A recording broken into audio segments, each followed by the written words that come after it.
Bulletin का आगाज करें और सबसे पहले खबर दें। बलोचिस्तान में यौम अली के जुलूसों पर पाबंदी आयद कर दी गई। महकमा दाखिला बलोचिस्तान ने नोटिफिकेशन जारी कर दिया। महकमा दाखिला बलोचिस्तान का कहना है सूबे में मजहबी इज्तिमात पर पहले ही पाबंदी आयद है। विफाकी हुकूमत ने भी मजहबी इज्तिमात की इजाज़त ना देने की हिदायत की है।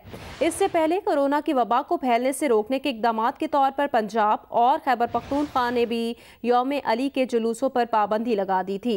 महकमा दाखिला पंजाब की नोटिफिकेशन के मुताबिक इमाम बारगाहों और घरों पर SOPs पूरा करने पर मजालिस हो सकती हैं। मजालिस का दौरानिया 1 घंटे होगा। खैबर पख्तूनख्वा हुकूमत के एलामिये में कहा गया कि इमाम बारगाहों के अंदर समाजी फासलों का ख्याल रखते हुए मजालिस मुनक्किद की जा सकती हैं। उधर सिंध में उलमाए कराम की मुशावरत से तमाम मजहबी सरगर्मियों, जुलूसों और रैलियों पर पाबंदी बरकरार है। महकमा दाखिला सिंध ने नया नोटिफिकेशन जारी कर दिया है। वजारत दाखिला ने तमाम सूबों के चीफ सेक्रेटरीज और कमिश्नर इस्लामाबाद को मुरासला भेजकर कहा कि तरावी, रमज़ान के आखिरी अशरे और ईद की नमाज पर भी SOPs का इतलाक होगा। तमाम सूबाई हुकूमतें तय करदा SOPs पर अमल दरामद यकीनी बनाएं।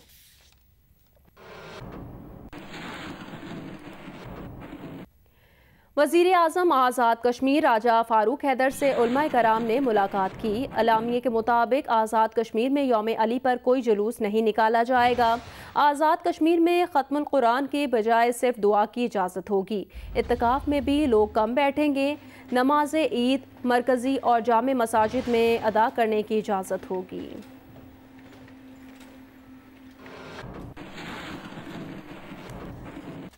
मुल्क में कोरोना के 962 नए केसेस सामने आ गए। मूजी वायरस से मुतासिर अफराद की मजमूई तादाद 35,298 हो गई। मज़ीद 24 अमवात के बाद जाँ बहक अफराद की तादाद 761 हो गई है। कोरोना मुतासरीन की तादाद सिंध में 13,341, पंजाब में 13,225, खैबर पख्तूनख्वा में 5,252 और बलोचिस्तान में 2,158 है। इस्लामाबाद में कोरोना के मरीजों की तादाद 759, गिलगित बल्तिस्तान में 475 और आज़ाद कश्मीर में 88 हो गई। कोरोना वायरस से सेहतयाब अफराद की तादाद 8,899 हो गई है।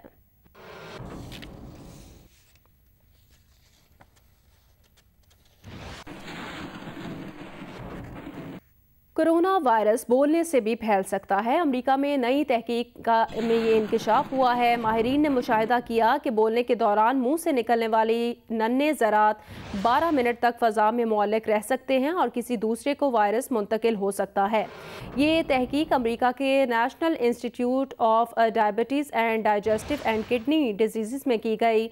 चेहरे पर मास्क पहनने से वायरस का फैलाव रोकने में मदद मिल सकती है। कोरोना वायरस बोलने से भी फैल सकता है। अमेरिका में नई तहकीक में ये इंकशाफ हुआ है। माहिरीन ने यह मुशाहिदा किया है कि बोलने के दौरान मुंह से निकलने वाले नन्हे ज़रात 12 मिनट तक फ़ज़ा में मुअल्लिक रह सकते हैं।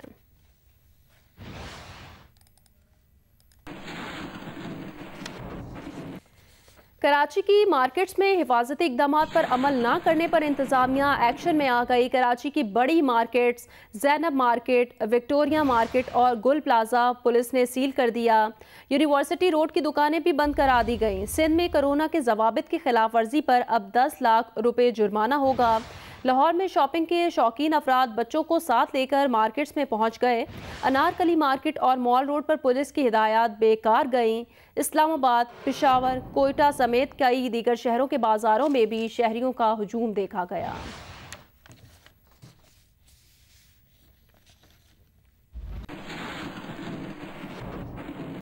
वज़ीर तालीम सिंध सईद गनी का कहना है कुछ मार्केटें इसलिए सील की गई हैं कि लोग ये ना समझें कि SOPs पर अमल ना करने से कुछ नहीं होगा।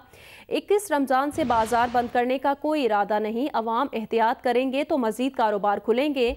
प्रोग्राम आज शाहजेब खानज़ादा के साथ में गुफ्तगू करते हुए चेयरमैन ऑल कराची ताजिर इत्तेहाद अतीक मीर ने तस्लीम किया कि जो मार्केटें सील की गई वहाँ 5% दुकानदारों ने भी मास्क नहीं पहना था। वज़ीर सन्नत और तिजारत पंजाब मियां असलम इकबाल ने कहा कि छोटी दुकानों में SOPs पर अमल नहीं हो रहा। SOPs की खिलाफ वर्जी करने वाली दुकानों को बंद कर दिया जाएगा। 7 मार्केट्स हमने साउथ में सील की हैं, कुछ डिस्ट्रिक्ट ईस्ट में दुकानें सील की हैं तो उससे कम से कम एक मैसेज तो जाना चाहिए उन लोगों को जो समझ रहे हैं कि शायद कुछ भी नहीं होगा, हम जो मर्जी करते रहें। अफवाहें फैल गई कि शायद 21 रमजान के बाद मार्केटें दोबारा बंद करने हुकूमत जा रही है। नहीं शाहजेब, कोई ऐसी चीज नहीं है। देखिए, मैंने शायद पहले आपके शो में ही कहा था कि अगर तो शहरी फॉलो करते हैं एसओपीज को, दुकानदार फॉलो करते हैं और चीजें जिस तरह हम सोच रहे हैं उस तरह चलती हैं, तो मुमकिन है कि हम और चीजें खोलने की तरफ जाएं। मैं मानता हूं कि इस वक्त जो मार्केटें सील हुई वहां 5% लोगों ने भी मास्क नहीं पहने थे, लेकिन जो कस्टमर्स वहां मौजूद थे उसमें 1% के चेहरों पर भी मास्क नहीं थे। ये उम्मीद नहीं थी कि 2 माह के बाद लोग इस तरह से बाहर निकलेंगे। मार्केटों में एक रश उमड़ आया जिस तरह कोई एहतजाजी जुलूस मार्केटों में दाखिल होता है। हम तो चाहते हैं आप घर में ईद का तोहफा लेके जाएं, कोरोना लेके ना जाएं।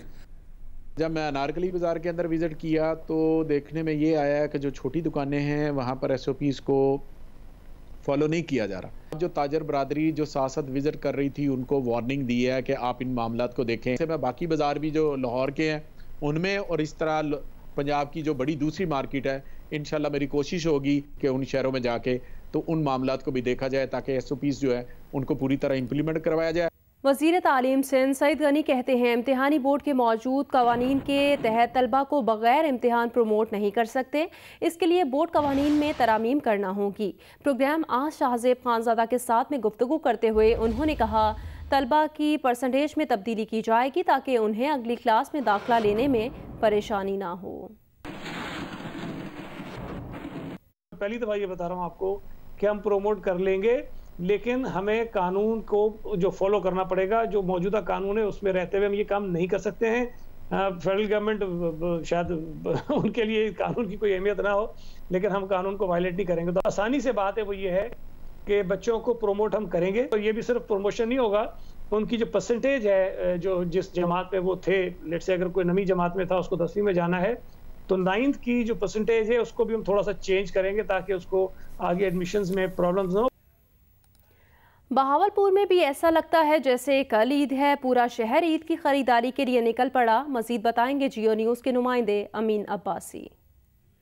जी, लॉकडाउन में नरमी होते ही बहावलपुर में सूरत हाल यकदम बदल गई है।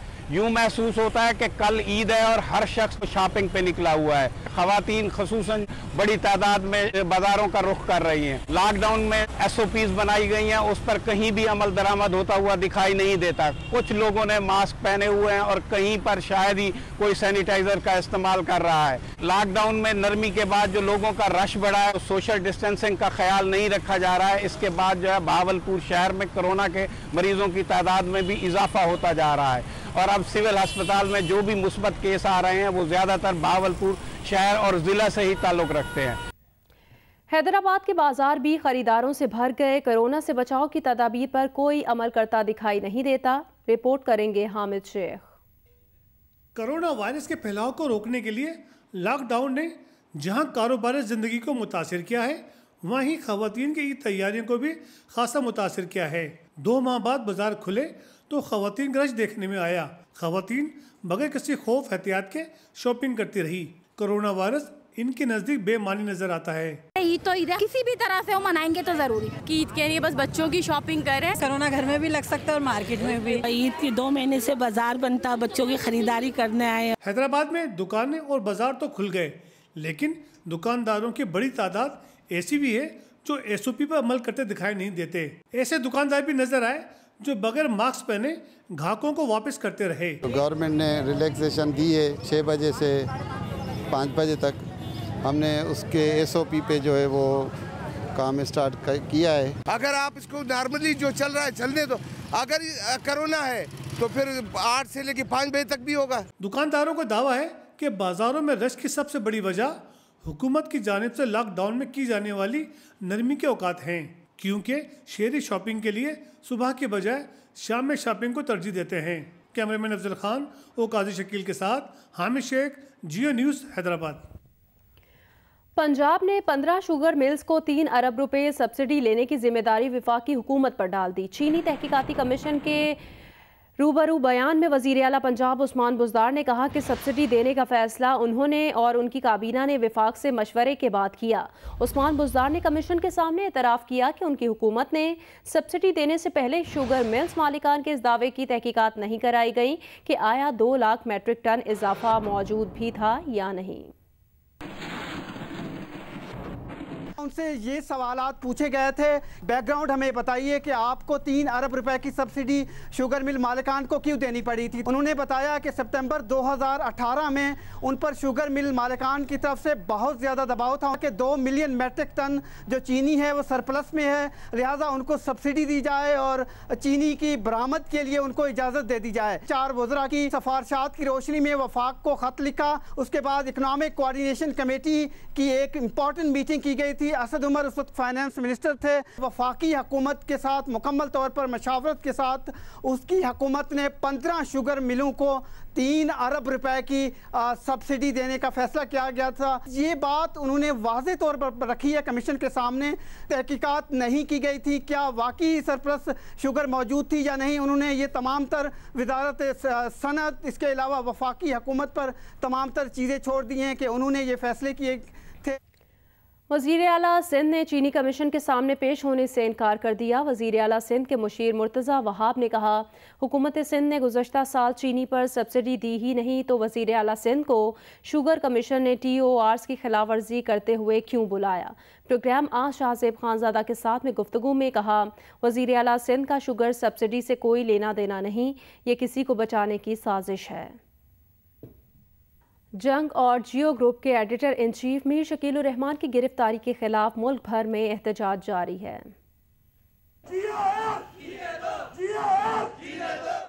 कराची की आज़ादी गली में एहतजाजी कैंप में सियासी, समाजी, मजहबी, वकला, असातिज़ा और सिविल सोसाइटी के रहनुमाओं ने शिरकत की। मुकर्रिरीन ने कहा कि नैब और हुकूमत गठजोड़ साबित हो चुका, मुखालफिन को दबाने के लिए गिरफ्तारियां की जाती हैं। मीर शकील रहमान की रिहाई तक एहतजाज जारी रहेगा। लाहौर में डेविस रोड पर जारी एहतजाजी मुजाहरे में सीनियर सहाफ़ियों ने शिरकत की। शुरका का कहना था कि मीर शकील रहमान ने पाकिस्तान में सहाफ़त को एक वक़ार अता किया। उन्होंने इस अज़्म का इजहार किया कि मीर शकील रहमान की रिहाई तक एहतजाज का सिलसिला जारी रहेगा। रावलपिंडी में जारी एहतजाज में जंग, जियो, दी न्यूज़ के वर्कर्स के हमरा सहाफ़ती और दीगर शोबों से वाबस्ता तंजीमों के नुमाइंदों ने शिरकत की।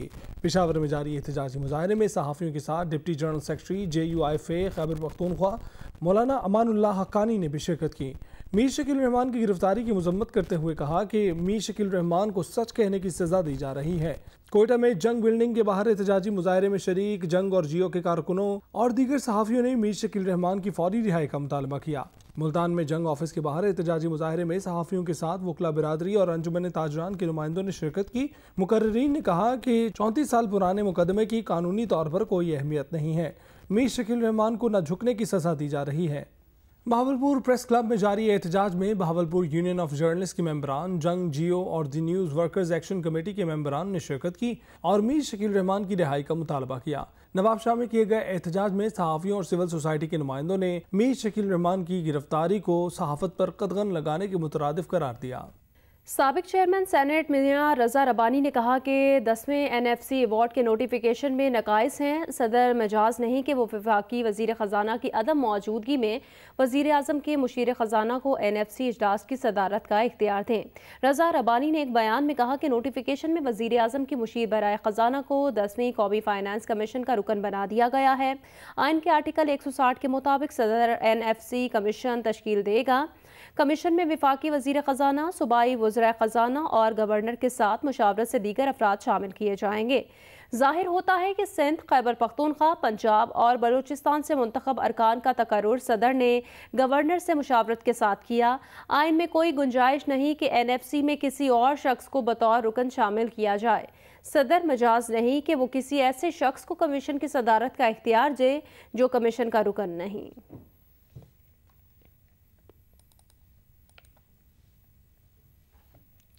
फतूहात की आलमी तारीख में फ़तह मक्का को मुनफरिद और बेमिसाल हैसियत हासिल है। नबी मेहरबान सल्लल्लाहु अलैहि वसल्लम की क़यादत में मुसलमानों ने हिजरत के 8वें साल 20 रमज़ान को जंग के बगैर ही मक्का फ़तह कर लिया। नबी करीम सल्लल्लाहु अलैहि वसल्लम ने फ़तह मक्का के बाद सब के लिए आम मुआफ़ी का ऐलान किया और काबतुल्लाह में मौजूद तमाम बुत गिरा दिए।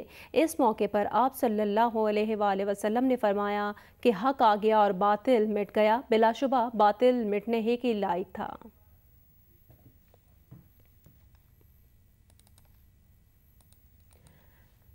काबुल के मैटरनिटी अस्पताल पर दहशतगर्द हमले में एक ऐसा बच्चा भी जान बाहक हुआ जो 7 साल की दुआओं के बाद मां की गोद में आया था।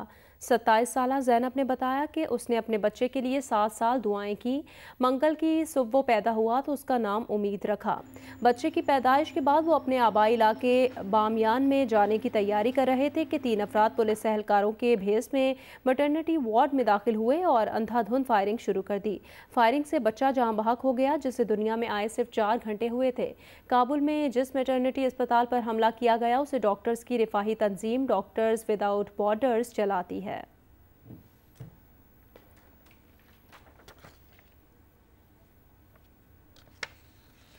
कोरोना वायरस से मुतालिक आपको अपडेट करें। मुल्क में कोरोना के 1452 नए केसेस सामने आ गए हैं। मूजी वायरस से मुतासिर अफराद की मजमूई तादाद 35,788 हो गई है। मजीद 33 अमवात के बाद जाँ बहक अफराद की तादाद 770 हो गई। कोरोना मुतासरीन की तादाद सिंध में 13,341, पंजाब में 13,561, खैबर पख्तूनख्वा में 5,252 और बलूचिस्तान में 2,239 है। इस्लामाबाद में कोरोना के मरीजों की तादाद 822, गिलगित बल्तिस्तान में 482 और आज़ाद कश्मीर में 91 हो गई। कोरोना वायरस से सेहतयाब अफराद की तादाद 9,695 हो गई।